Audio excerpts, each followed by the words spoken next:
नहीं है, घंटे भर की होती नहीं है और सुनने वाली चीज़ है। आप यदि कोई काम में को कर रहे हैं तो भी सुन सकते हैं, सिर्फ कान से तो सुनना है। तो आइए शुरू करती हूँ आज की कहानी। आज की कथा ऐसी है कि यह एक बाबा के एक ऐसे भक्त की कहानी है जो मतलब कि वो तेलुगु तेलुगु में ब्राह्मण थे और उनका नाम था माधव भट्ट। ये जाति से पंडित थे, तेलुगु के पंडित थे और इनका कार्य ऐसा था कि ये कुछ लोगों के घर में पंडिताई, पुरोहित जो कहते हैं, वो काम इनका ये खानदानी पेशा था। एक तरह से इनके पूर्वज भी यही काम किया करते थे।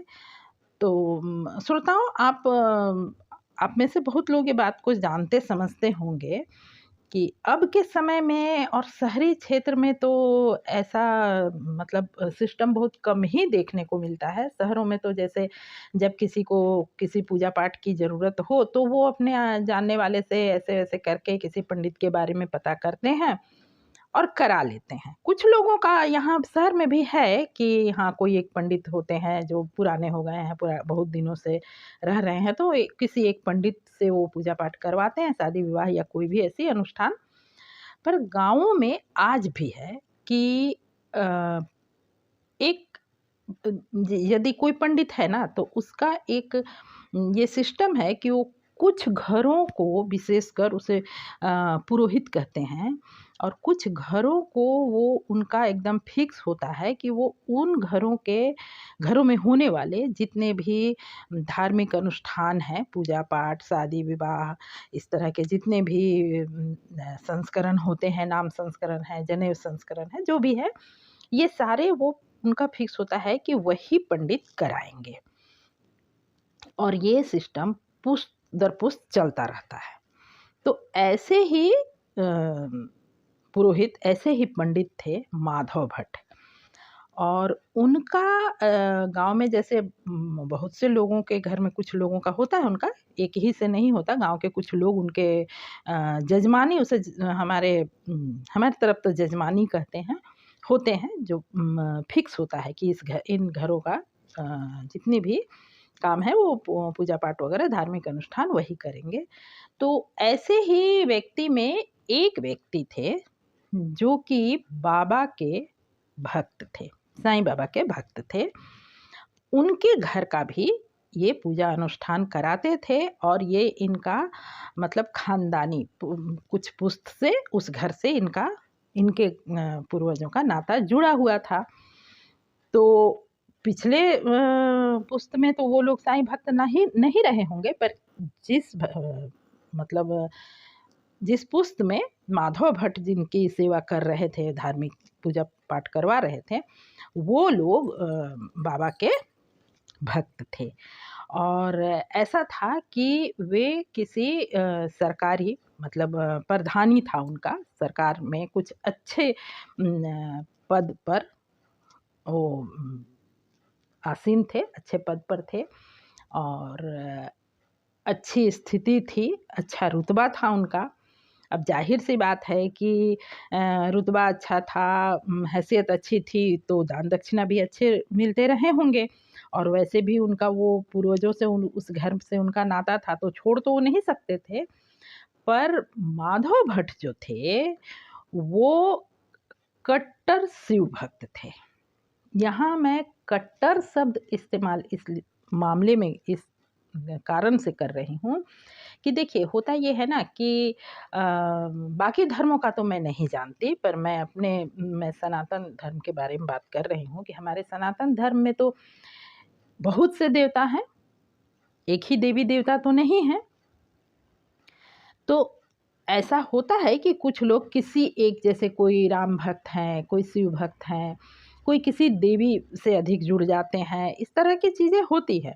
पर अधिकांशतः लोगों का क्या है कि किसी एक देवी देवता पर उन्हें थोड़ी सी अधिक आस्था विश्वास होती है और बाकी देवी देवता की भी पूजा वो करते रहते हैं।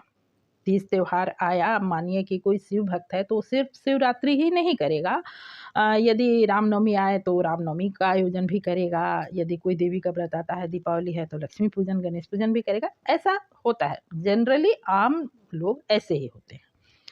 पर माधव भट्ट जो थे उनका स्वभाव ऐसा था कि वो भगवान भोलेनाथ को, शिव जी को छोड़कर किसी भी अन्य सनातन के देवी देवता को भी वो नहीं मानते थे, नहीं पूजते थे।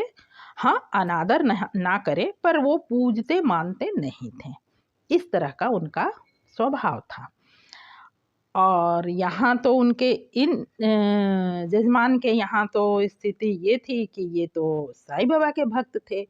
इनके घर में साईं बाबा की तस्वीर लगी हुई थी, साईं बाबा की पूजाएं होती थी, साईं बाबा की चर्चा होती थी। ये चीज़ें उन्हें, माधव भट्ट को बिल्कुल पसंद नहीं थी, पर वो बोल नहीं पाते थे क्योंकि वो जो साईं भक्त थे वे विशिष्ट व्यक्ति थे, कोई बहुत साधारण भी नहीं थे कि माधव भट्ट को जो मुँह में आए सो कह दें, कुछ भी कह दें। हाँ, वो दबे ज़बान में अपनी नापसंदगी तो ज़ाहिर करते थे, पर रोक नहीं पाते थे, कुछ अधिक बोल नहीं पाते थे। ठीक है, ऐसे ही चलता रहा। वो अपना उनका जो कर्म था वो करते रहे और उनका साईं भक्ति थी तो वो अपना साईं भक्ति करते रहे। समय बीतता रहा। कुछ दिनों के बाद एक ऐसी घटना हुई, ऐसा समय आया कि जो सज्जन साईं भक्त थे, संभवतः मोरेश्वर प्रधान, ऐसा ही कुछ नाम था उनका, तो वो उनके पुत्र का, उन साईं भक्त के पुत्र का तबीयत खराब हुई। तो ऐसा है कि पहले के समय में ये बाबा जब शरीर में थे, क्योंकि साईं लीला मैंने कहा है तो जाहिर सी बात है कि साईं लीला के कैटेगरी में, साईं लीला श्रृंखला में मैं उन्हीं कथाओं को रखती हूँ जो बाबा के शरीर में रहते वक्त की है, मतलब उस वक्त का अनुभव है। तो ये 19वीं सदी से की घटना है। उस वक्त बाबा शिरडी में सशरीर विद्यमान थे, उस समय की बात है। तो उस समय मतलब कि इतनी सुविधाएं कहिए, इतनी चिकित्सा में भी कहिए कि इतना आविष्कार नहीं हुआ था, इतने साधन नहीं थे, जिसके कारण कि छोटी छोटी बीमारी भी बड़े रूप ले लेते थे। और आप यदि उस वक्त के रिकॉर्ड उठा के देखें या सुने होंगे अपने पूर्वजों से तो आपको पता होगा कि छोटी छोटी बीमारियों से भी लोगों की जानें चल जाया करती थी। और यही कारण था कि तब कोई भी एक बीमारी जब फैलने लगे तो गांव के गांव साफ हो जाया करते थे। हालांकि मृत्यु दर आज भी है, पर तब से कुछ कम अवश्य है। तो वही बात थी, उनके बहुत अच्छा इलाज का साधन और चिकित्सा के कोई बहुत से आविष्कार हुए भी नहीं थे। तो उन्हें प्रत्यक्ष रूप में, उनके बच्चे को प्रत्यक्ष रूप में आ तो बुखार ही रहा था, खांसी बुखार ऐसा ही था, पर संभवतः अंदरूनी कोई तकलीफ रही हो या सही इलाज ही नहीं मिल पा रहा हो, जो भी हो, बच्चे की स्थिति दिन ब दिन खराब होती जा रही थी। जाहिर सी बात है कि बुखार यदि अधिक दिनों तक रहे तो भोजन अच्छा नहीं लगेगा, और जब शरीर को भोजन ही नहीं मिलेगा तो वो क्षीण होता ही जाएगा। वही स्थिति थी और डॉक्टर अपने तरफ से, अब उनके पास साधन मतलब पैसे की कमी तो नहीं थी, तो इलाज जो उस वक्त संभव रहा होगा वो तो उन्होंने कराई ही होगी, पर डॉक्टर हार चुके थे। बिल्कुल उनको लग रहा था कि शायद अब हम कुछ नहीं कर पाएंगे। तो ऐसे में होता है ना, जब सारे दरवाजे बंद हो जाते हैं तो दुआ का दरवाज़ा ही खुला रहता है। तो ये लोग बाबा के भक्त थे, बाबा से प्रार्थना तो कर ही रहे थे, पर जब ऐसा समय आता है तो इंसान के मन में जब घबराहट होती है तो इंसान हर दरवाज़ा खटखटाने का प्रयास करता है, कहीं से मदद मिल जाए। तो ये लोग जो साईं भक्त थे, उनके घर में ऐसा नहीं था कि कोई पूजा पाठ नहीं होता था। वो अपने सारे जो उनके ख़ानदानी पूजा पाठ थे, जो उस धर्म उनके यहाँ के जो प्रचलित पूजा पाठ वगैरह थे वो करवाते थे, तभी तो माधव भट्ट का उन वहाँ काम था। और माधव भट्ट का वो आवश्यक आदर सम्मान भी करते थे। उनको ऐसे जो सम्मान के हकदार वो थे वो उन्हें देते भी थे। और जाहिर सी बात है कि जो पंडित पूजा वगैरह जो करते हैं उन्हें हम सम्मान देते हैं। अपनी किसी तकलीफ़ में उनसे समाधान भी आदमी पूछता ही है। तो वो अपना इस रास्ते का भी समाधान करना चाह रहे थे कि हाँ, बच्चे का जब तबीयत नहीं ठीक हो रहा है तो किसी पूजा पाठ, किसी ग्रह शांति, कुछ जो भी हो सके लोग करते ही हैं। तो ऐसे उन्होंने माधव भट्ट से पूछा। तो माधव भट्ट मन ही मन, उन्हें तो था ही मन में बाबा से मतलब अच्छी भावना बाबा के लिए तो उनके मन में थी ही नहीं। तो उन्होंने मन ही मन सोचा कि यही तो बात है, मैं तो पहले ही से सोच रहा हूँ, मैं समझ ही रहा हूँ कि तुम लोगों को तकलीफ़ इसीलिए हो रहा है, बच्चा बीमार इसीलिए है क्योंकि तुम लोग एक मुस्लिम को पूजते हो। उस वक्त क्या, आज भी बाबा को बहुत से लोग मुस्लिम मानते हैं। ये एक अलग विषय है, इस विषय पर हम नहीं जाते हैं। पर हाँ, माधव भट्ट के मन में वही आया कि एक ऐसे देवता को देवता बना करके एक ऐसे शख्स को तुम लोग पूजते हो जो मुस्लिम है। क्या है उनमें, वो कभी अपने को कुत्ता कहते हैं, कभी बिल्ली कहते हैं। यहाँ पर मैं एक बात बता दूं कि जो लोग सच्चरित्र पढ़े होंगे ना, उन्हें ये अच्छी तरह समझ में आ जाएगी इस लाइन का अर्थ कि साईं मतलब अलग अलग समय पर प्रसंगवश ऐसी बातें कहा करते थे कि सभी जीवों में ईश्वर का अंश है, यानी सभी जीवों में मैं ही विद्यमान हूँ, मेरे ही अंश है। इस तरह की बातें साईं किया करते थे।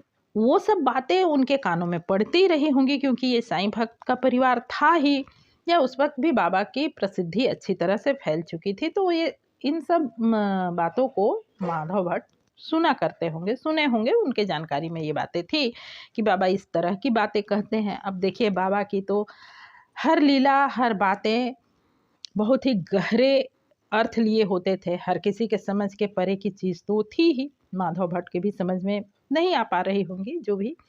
तो उन्होंने ऐसे मन में सोचा और मन में तो ये विचार आया और प्रत्यक्ष में उन्होंने कोई पूजा अनुष्ठान की सलाह दी। जाहिर सी बात है कि वो जो भी पूजा रही होगी वो भोले शंकर की ही रही होगी। तो उनके कोई सी पूजा पद्धति, कुछ अनुष्ठान करवाने की सलाह उन्होंने, माधव भट्ट ने उस परिवार को, साईं भक्त परिवार को दिया कि आप ये पूजा अनुष्ठान कराइए, आपका भला होगा, बच्चा ठीक हो जाएगा। ठीक है, वो लोग शहर से तैयार हुए, सारी तैयारी वगैरह करके दी गई और पूजा ऐसे जगह पर, घर के ऐसे जगह पर करवाया गया जो बच्चे के कमरे से बिल्कुल सटा हुआ उसके सीध में था। जाहिर सी बात है कि जब हम तकलीफ़ में कोई हो और उसके लिए हम कोई पूजा पाठ वगैरह किसी ईश्वर को याद करें तो हमारे मन में ये भावना होती ही है कि जितना संभव हो सके उसके नज़दीक किया जाए ताकि ईश्वर की आशीर्वाद उसे जल्द से जल्द और सही तरीके से मिल पाए। इसलिए ऐसे स्थान को चुना गया और वहाँ पर पूजा वगैरह हुई। तो हुआ ये कि पूजा पाठ होते होते जो भी अनुष्ठान वो कर रहे होंगे उसमें काफ़ी देर हो गया। गांव की बात ही थी, उस वक्त का साधन भी आप समझ ही सकते हैं।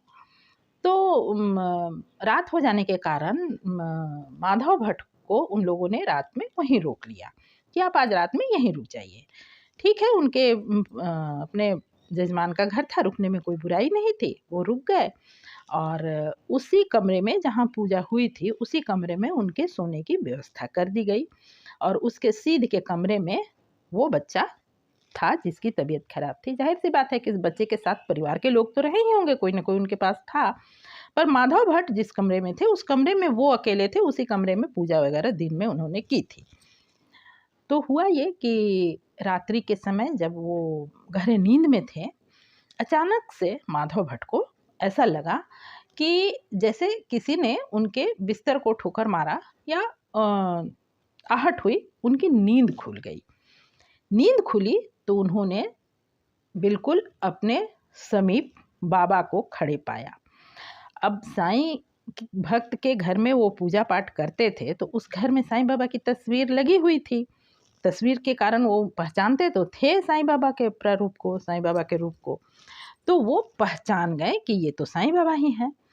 साईं बाबा एकदम उनके बिस्तर के पास खड़े थे और उन्होंने डांटते हुए पूछा कि क्यों रे, तू मुझे क्या क्या भला बुरा कहता रहता है, और जब इतना मुझे बुरा बुरा कहता है, फिर सारे दिन से क्यों मुझे बुला रहा है, परेशान कर रहा है।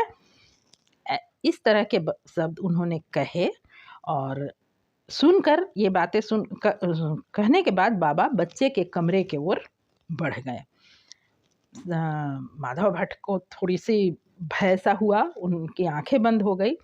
फिर उन्होंने जब पलक खोला तो देखा कि बाबा बच्चे के कमरे से निकल के बाहर इसकी तरफ आ रहे थे। इससे पहले कि ये उठ पाता, कुछ बोल पाता या पूछ पाता या जो भी करता, उससे पहले बाबा अंतर्ध्यान हो गए। उसके तरफ बढ़े तो कमरे से निकलते, कमरे में जाते उसने देखा, कमरे से निकलते देखा। उसके बाद बाबा अंतर्ध्यान हो गए। ठीक है, वो जगह पर उसे लगा कि पता नहीं ये स्वप्न था, हकीकत था, कोई और तो था नहीं उसके पास। मन ही मन वो ठीक से समझ नहीं पाया, असमंजस से उसके मन में होने लगा। तो उसने एक मतलब परीक्षा कहिए या अपने बात की सच्चाई को समझने का एक प्रावधान कहिए, उसने तय किया कि यदि सच है कि साईं बाबा आए थे और यदि सच है कि साईं ईश्वर के अवतार हैं, तो बच्चा सुबह से ठीक हो जाना चाहिए। ऐसी मन में भावना रख के वो सो गया, जो भी उसे नींद आया हो नहीं आया हो। पर हाँ, बिल्कुल उसके दूसरे दिन से सुबह से बच्चे के स्वास्थ्य में सुधार आना शुरू हुआ और बहुत जल्द बच्चा बिल्कुल चलने फिरने लगा और स्वस्थ हो गया। चलिए, ये तो बच्चे के स्वास्थ्य के बारे में होना ही था। जब साईं आए थे तो उनको तो ठीक करना ही था, यूं भी साईं को ठीक करना ही था। बच्चा ठीक हो गया। पर अब माधव भट्ट की बारी आई। अब तो उसने तय किया था कि मैं मान लूँगा। अब उसके मन में पूरी तरह से बाबा के प्रति भाव आने लगे। उसका मन होने लगा कि मैं जाकर, और वो कोई बहुत दूर वाली बात थी भी नहीं। तो कुछ दिनों बाद माधव भट्ट शिरडी पहुँचे तो वहाँ कुछ लोग बैठे हुए थे। बाबा का तो ऐसा ही खुला दरबार था, लोग बैठे ही रहते थे। तो जब वो गए और बाबा के समीप बैठे, बाबा को उन्होंने नमस्कार किया, बाबा उन्हें आशीर्वाद दिए। उस वक्त बाबा ने कुछ नहीं कहा। और जब माधव भट्ट भी बाकी भक्तों में सम्मिलित होकर बैठ गए तो बाबा सामा से कहने लगे कि मैं क्या कुत्ता बिल्ली हूँ, मुझे लोग कुत्ता बिल्ली समझते हैं। इस बात को सुनकर सामा को भी आंशिक रूप से ये तो समझ आ गया कि कोई तो ऐसा है जिसको बाबा ये बातें बता रहे हैं, क्योंकि जो लोग शिरडी में थे, जो लोग बाबा के बहुत नज़दीक थे, वो बाबा की इस तरह की स्वभाव के बारे में, उनकी प्रवृत्ति के बारे में जान गए थे। तो बाकी लोग तो ठीक ठीक समझ नहीं पाए, लेकिन माधव भट्ट की रही सही जो संशय कहिए या मन में द्वंद्व कहिए, वो सारे समाप्त हो गए।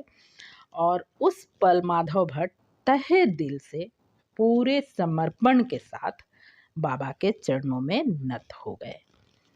तो आज के लिए बस इतना ही। मिलते हैं किसी अगले वीडियो में। आपने अब तक वीडियो में अब तक बने रहने के लिए हार्दिक धन्यवाद। ओम साईं राम। चैनल को आपने सब्सक्राइब नहीं किया है तो ज़रूर कीजिए।